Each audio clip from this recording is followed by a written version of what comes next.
So ladies and gentlemen, we have come to the last session of the conference, and if you for any reason were unable to attend any of the sessions of the conference, you will now hear a concise summary of the conference from none other than the distinguished Mr. John Reid, Chief Market Strategist of the World Gold Council. It's my pleasure to attempt to wrap up this conference. It's meant to be slightly light-hearted. It's a personal summary rather than anything with my professional hat on with the World Gold Council. I've actually got so many pieces of paper, I don't know where to put them all, it's crazy. And I think that's partly a reflection of the conference itself. It's been a very full day and a half. It kicked off yesterday with Sunil Kashyap, the chairman of the Singapore Bullion Market Association, not, as I've written here, actually chairman of the London Bullion Market Association. That's obviously a bad habit.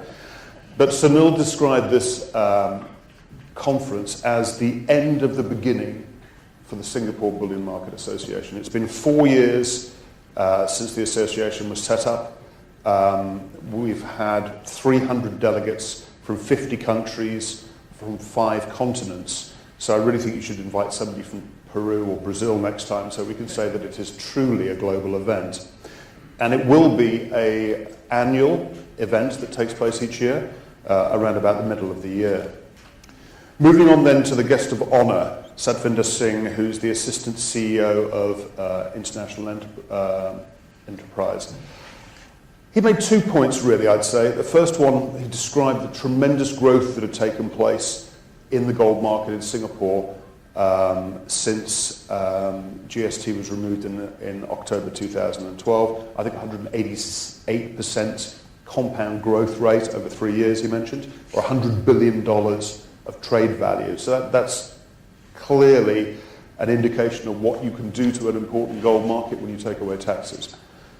Secondly, he outlined the essential components to be a regional hub in the gold market, talking about people, openness to global talent, financial strength, neutrality and jurisprudence. In other words, the legal system and the ability to get contracts adjudicated with trust. And then finally, the physical infrastructure, both on the industrial side when it comes to vaulting and transport, but also the physical infrastructure as well, such as fantastic airline connections.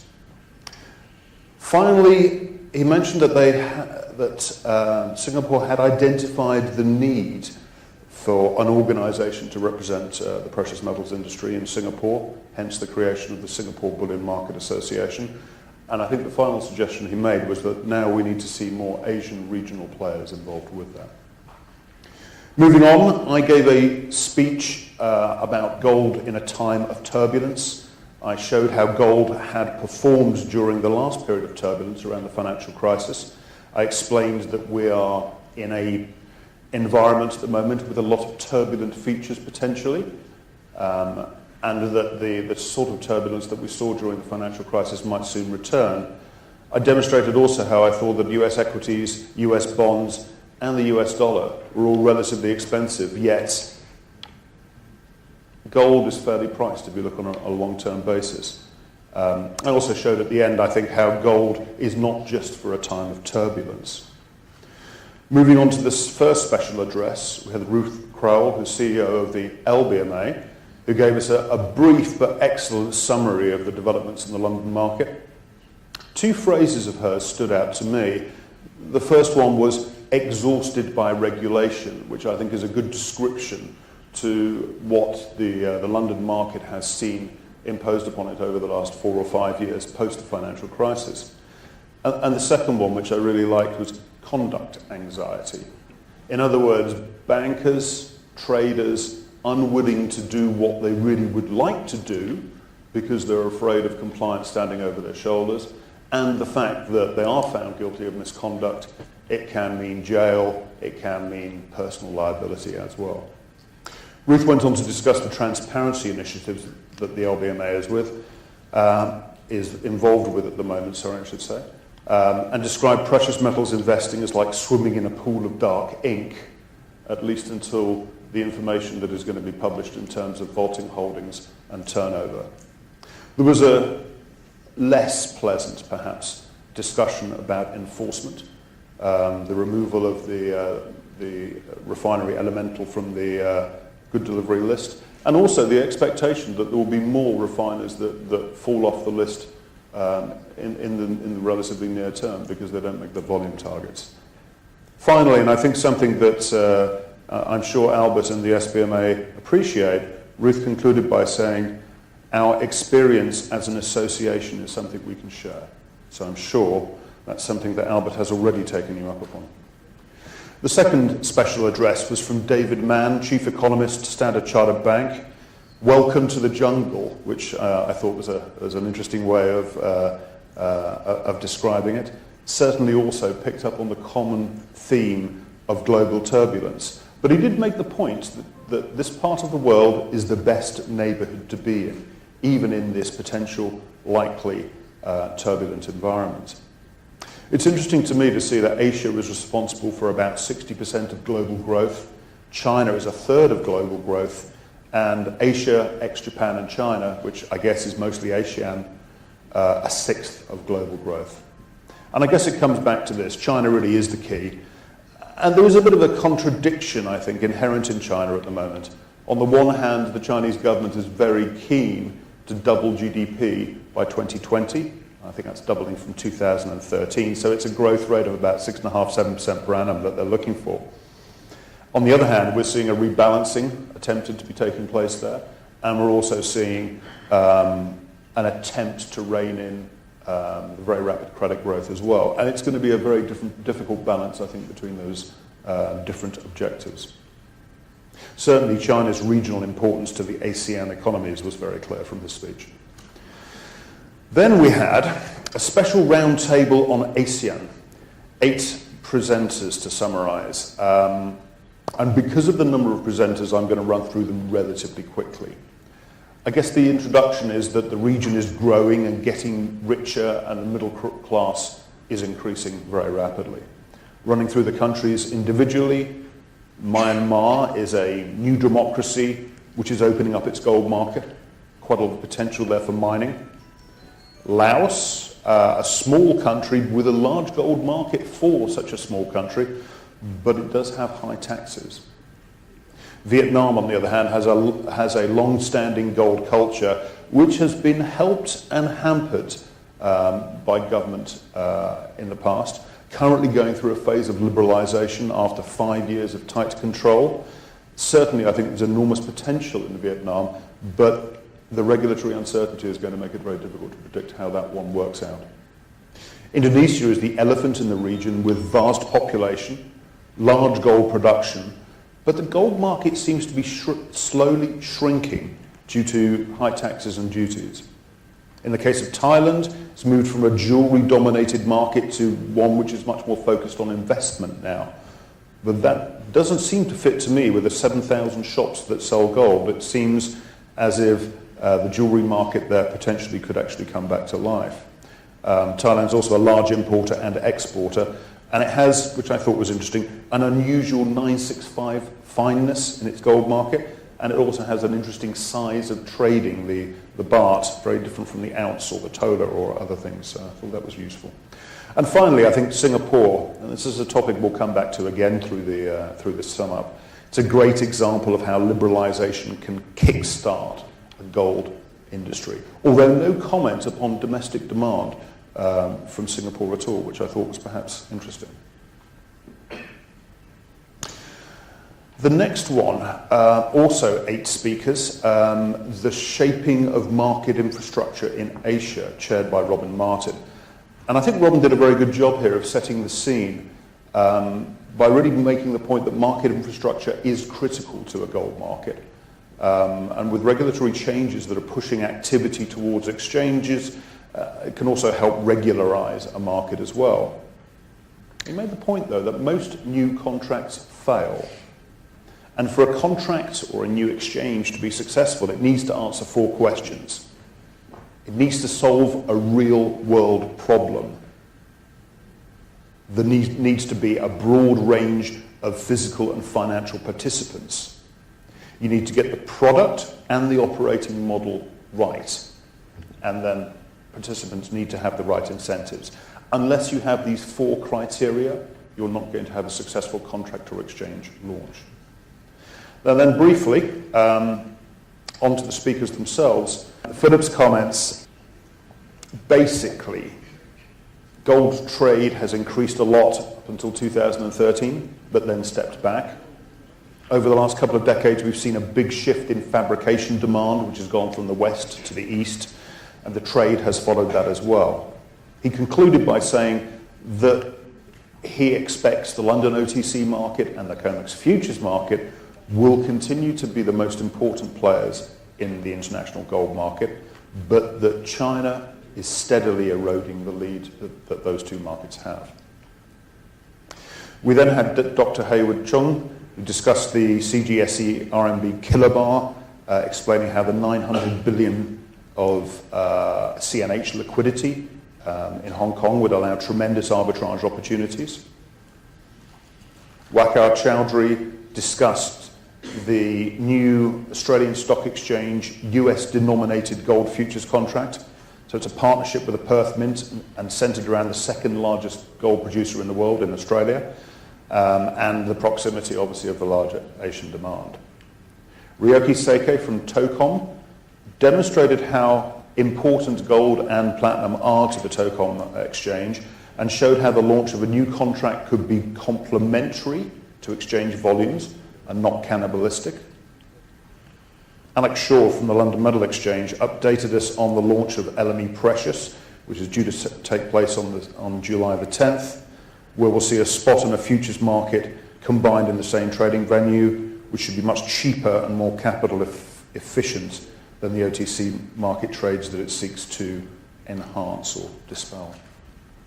Moving on then, we had Dr. Rinjai Chakonpipat, I apologise for any mispronunciation there, from the Thailand Futures Exchange, who showed how a relatively small domestic-focused gold contract could grow through, firstly, offering smaller contract sizes, overlapping trading times with arbitrageable international markets, and how a new contract launch of internationally standardised products could potentially boost the futures trade in the future.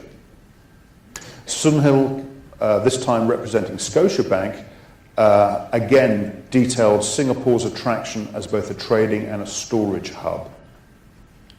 Andrew Wang from the Shanghai Gold Exchange then explained to the audience how the Shanghai Gold Exchange benchmark was successfully launched on April 19, 2016.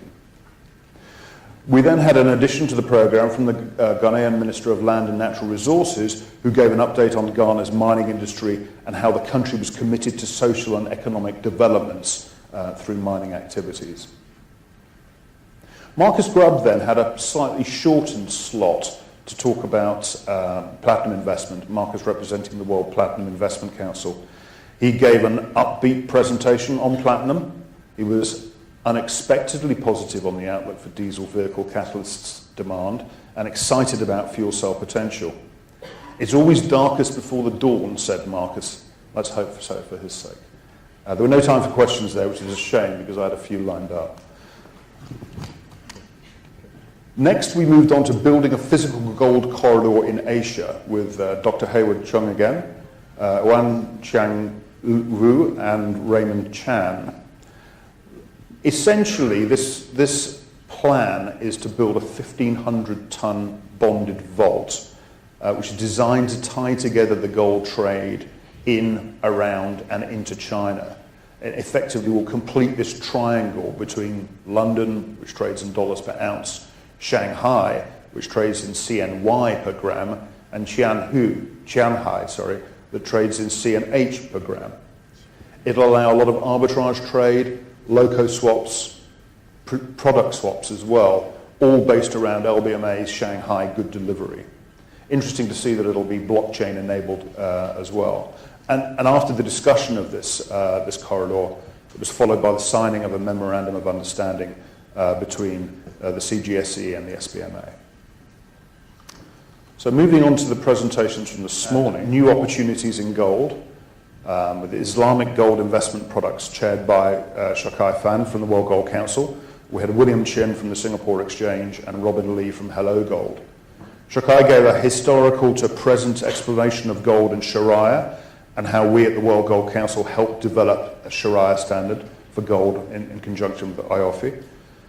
We explained how gold is a very good complement to the existing suite of products compatible with Sharia, and now we're in the product development phase and market education phase. William explained the Singapore Exchange kilobar gold contract, how it was launched in 2014, upgraded in 2015 with longer trading hours and other details, how this was Sharia compliant and how it would be complementary to the Singapore gold market, even if the volumes are not actually that large at the moment. Robin Lee then took us through Hello Gold, which there's some really nice numbers at the beginning of the presentation which stood out to me. The 815 million savers, the 440 billion of annual savings each year, and the 500 million people with no access to affordable financial products. So Hello Gold is an attempt to access this market through app-based, low-cost, small denomination, physically backed gold, which is vaulted in Singapore. It's also a Sharia opportunity as well. We use third-party distribution channels, recently launched, low-cost acquisition costs, seems to be going very well at an early stage. That kind of leads neatly on to the FinTech panel that was led by Robin Martin. We had David Yanchevsky from the Royal Mint, we had Alexei Romanchuk from Copernicus Gold and from Gold Silver Central, and Arjun Raichaudhry from MMTC PAMP. Robin's introduction was useful as well, talking about FinTech basically being a disintermediation process, looking at simpler, cheaper, more secure, faster transactions, and a way potentially to access the unbanked 2 billion people out there. And it can also open up access to gold too. There seems to be clearly a lot of applications for blockchain within the gold supply and trading environment. So David from the Royal Mint, it's very interesting to have a company that's dated from 900 AD that has an 1100-year track record. I haven't come across that before. He discussed how they started by noticing blockchain a few years ago, spent those few years investigating the possibilities, came up with RMG, Royal Mint Gold, using blockchain to simplify gold transactions, allowing direct ownership of physical gold held at the Royal Mint vault in Wales, with no annual management fee forever. And I thought forever was an interesting comment to make when your company has been around for 1100 years. You're making big promises there, I think. Alexei from Copernicus Gold, multi-currency platform, physical gold, tokenized, blockchain technology, very small transaction size, also gold saving for jewelry purposes as well, and spoke about the settlement angle too. Then Brian from Gold Silver Central. Gold Silver Central seemed, first of all, I thought I spoke quickly. Brian spoke incredibly quickly, and you try and take notes of somebody speaking at that speed, it's quite difficult. So I apologize if I get some of this wrong, but Gold Silver Central certainly seems to be a multi-product gold company, including Perth Mint certificates. But most of the conversation was around GSC Live, app-based trading technology, uses MT4, MetaTrader 4, which millions of traders know well. Never heard of it, never mind. I don't trade on my mobile phone, I guess. Spoke about multi-currency possibilities, divisible bars, obviously something that is going to be offering access to a younger generation than me, perhaps, to use mobile phones to trade gold. Then Arjun from MMTC PAMP gave what he described as a very India-focused presentation, spoke about how MMTC PAMP is going very much from a B2B background into more the B2C world, accessing the typical $2 a day earning Indian potential customer who can now get access to gold with a mobile phone trading app with a lot of transparency. And I must admit, I did like some of the things he picked up there. The fact that the most common time for people to buy gold was between 10 and 12 a.m. on Friday. I don't know. Just perhaps as a suggestion, maybe people get paid on Fridays. I don't know. The fact that there were 30 times price requests before people actually buy.